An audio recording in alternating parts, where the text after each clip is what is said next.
হুম, জীবনের নির্দিষ্ট একটা মানুষকে প্রায়োরিটি দেওয়ার থেকে সবাইকে নিয়ে আনন্দে থাকা ভালো।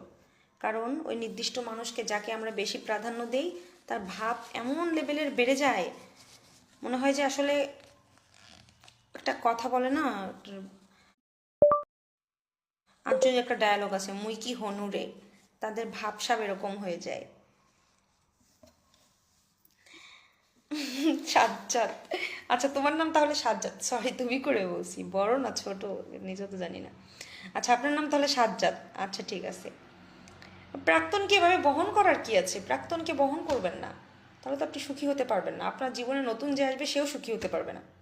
আপনি নিজে সুখী না হন, এটা তো আমার কিছুই যায় আসে না, বাট নতুন যে আসবে তাকে তো অন্তত আপনার সুখী রাখবেন এরকম মানসিকতা আপনার মধ্যে থাকতে হবে। পাস্ট ইজ পাস্ট, যা হয়ে গেছে চলে গেছে চলে গেছে, ব্যাস।